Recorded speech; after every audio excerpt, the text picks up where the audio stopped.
XFM News. On point.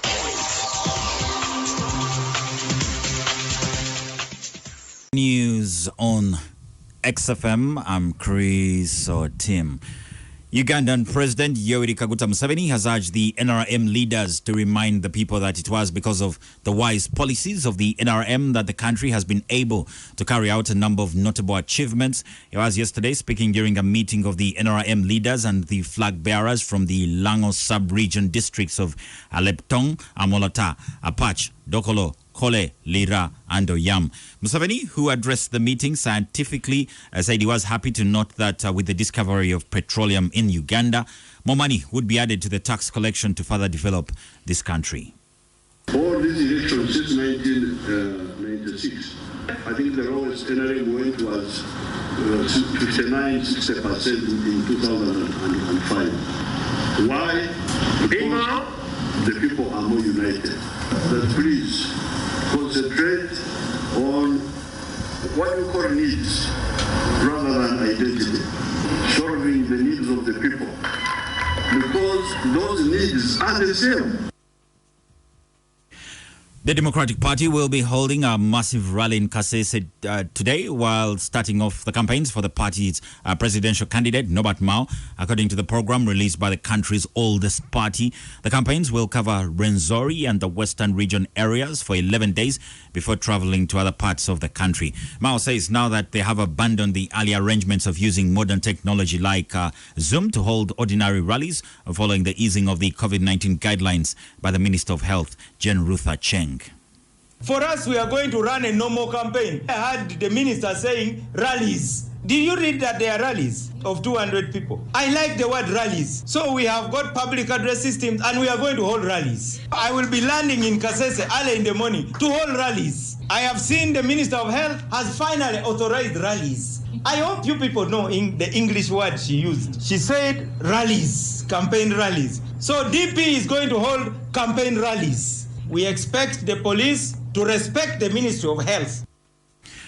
Independent presidential candidate Joseph Kiza Kabuleta has criticized the Electoral Commission for failing to facilitate the security guards they issued to the presidential candidates, saying this is straining their campaigns. The Electoral Commission last week assigned each presidential candidates with a campaign vehicle plus 10 counter-terrorism police officers for security during this campaign period. Kabuleta says that even though yesterday he described these police officers as spies, but he is concerned about the Electoral Commission's failure to facilitate them, leaving the candidates having to find ways of looking after them. They need to have a fairly decent life, and now that's what bothers me. It's not the spying that does, because I'm kind of used to that. It is the fact that they do not have money and they are being tasked to move with us all over the place. So us being who we are, we cannot let them, go without any sort of sustenance. So we end up spending money that we should be spending on campaigns, on looking after them, and not that we regret, but they should have been getting their money from Electoral Commission and they have not gotten it. A section of members of parliament want government to open up the political space while following the standard operating procedures, saying that the 200 limit on the number of people is still small. On Monday, the Minister of Health, Jen Ruther Cheng, through a statement announced that mass gatherings for prayers, political rallies, meetings and weddings can now exceed 70 people but should not be more than 200. The Ntenjeru North MP, Amos Lugorobi, says that government needs to open up as long as people observe the standard operating procedures of these places. Secondly, even in meetings that you may hold somewhere in a village, a village may, for instance, have 1,000 people. How are you going to identify 200 participants out of a large number of people existing on that village? So I think in reality, it's going to be very difficult. It's a wise move to try and increase the numbers, but the practice is going to be totally different. The Buramoji County MP, Kenneth Lubogo, says that he wants government to put a lot of emphasis on preventive measures, as most of these restrictions are not being observed, apart from a few places like churches. The truth is that we must have controls in place, especially the masks, the washing of hands. But the issue of trying to keep people at distances is becoming increasingly difficult. And it is not practical as you see it around. When you see around, it is not practical. It just remains, in the paper and the directive, the statutory instrument. But it is not working anyway. So to me, I think government needs to come out clearly and say we need to have masks distributed, should have nutritional improvements. On to world news, Joe Biden has said President Donald Trump's refusal to concede victory in last week's presidential White House election is an embarrassment, but the U.S. president-elect has been making contact with foreign leaders, insisted nothing would stop the transfer of power in the United States. Mr. Trump, meanwhile, tweeted he would ultimately win the race that all major TV networks have forecast that he lost.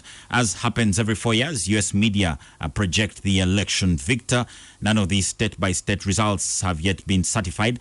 Several vote counts are continuing, and the outcome will only be set in stone once the U.S. Electoral College meets on the 14th of December. In sports, KCCA Football Club winger Julius Poloto is confident his side will reach the quarterfinals of this year's CAF Confederations Cup. The 13-time Uganda Premier League champions will play the aggregate winner between Botswana's Orapa United and Rwanda's AS Kigali at the second round of the preliminaries after getting a bye in the first round. Poloto says they started training earlier and believes that the team will be physically fit and ready for the continental engagement. We are still doing the preparations as we have been doing because we started a long time. We have so many goals this season.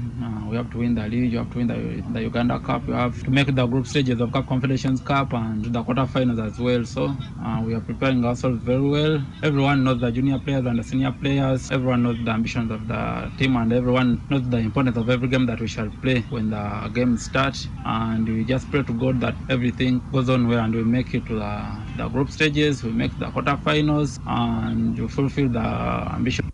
And that's the latest XFM News. XFM News on point.